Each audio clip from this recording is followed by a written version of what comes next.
You always got to keep your wits up when you're a hunter.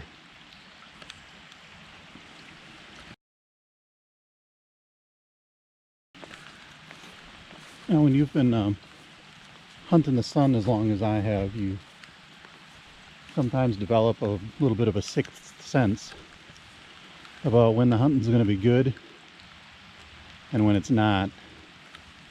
And I can tell you right now, just looking around the sun hunting, not going to be very good.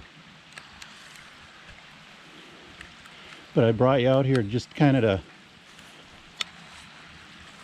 explain the difference between somebody who's got a lot of experience hunting the sun and maybe some, upstart wannabe. Little stretch of brown grass. When you get up close, you can see it's kind of cooked and dead.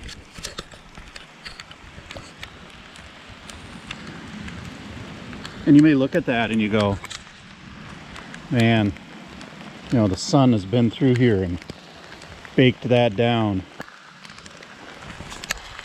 You can see on the internet, people will say that brown grass, that's a sign of the sun really being present. And you look at a strip like this and you think, that's a path. The sun's been coming through here someplace hard. But you take a look around and you see everything else is green. Okay? That brown, that's not a clue. Unless you see it's all brown. The sun isn't like a little Jawa from Star Wars. It doesn't go in neat paths like this. It's going to brown a big, huge area. What you see here, this little path, that's not sun at all. Fertilizer burn, not a sunburn.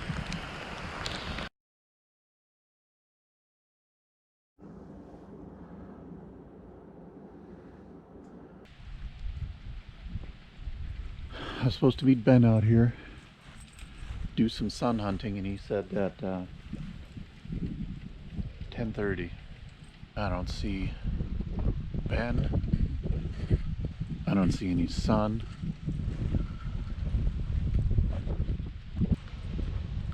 Okay, now this is where you get a little bit punished for thinking you know what's going on. What I learned is in the 10 o'clock hour, if your clock has a dot, the sun hunting is not very good. You can't count on the clock. But check a clock with no dot that's supposed to have one, and the sun hunting is going to be better.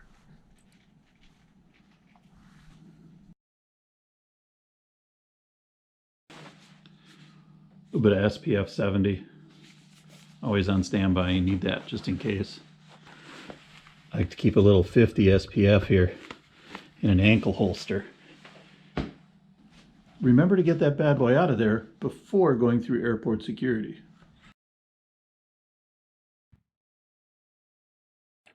Here we have 3 sun traps laid out. These are very humane 180 watt sun traps.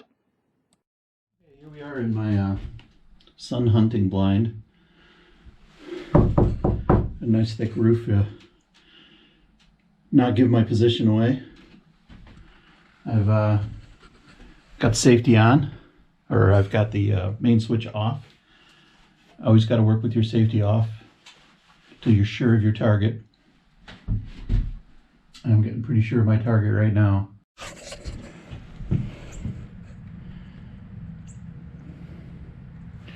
I think it's coming into a clearing. Trap is set. Lock and load. Lock and load.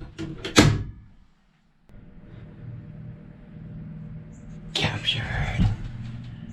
Look at that.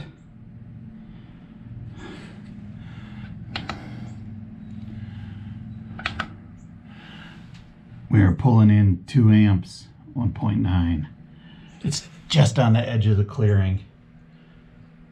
We totally have it.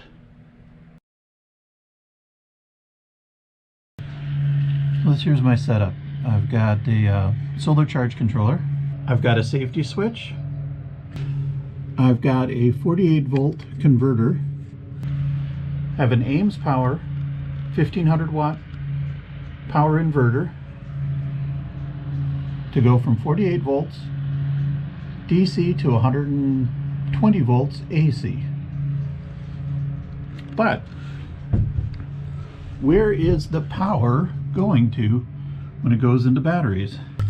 So the battery connection on my solar charge controller goes down and around and into my lawnmower.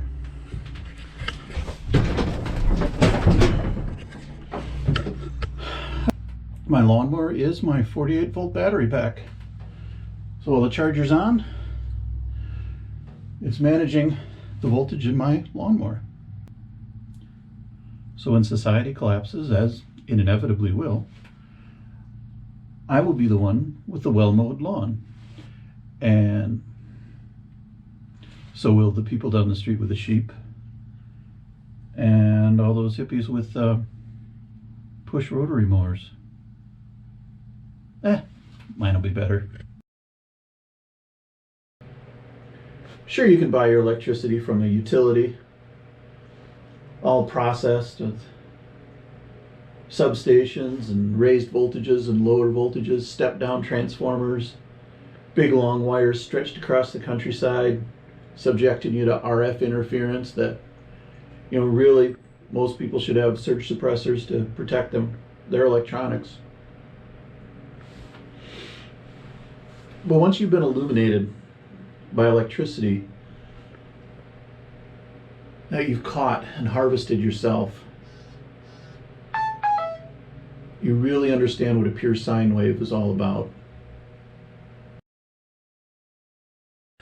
Always wear proper protection. Be the warrior, and always be the hunter and not the hunted. Check these babies out. Cash only deal. So no record that I have these. So I'm not going to be flashing them up on my roof anytime soon. Sunright protesters won't like these. 250 watt. Not the most humane way, but Needed.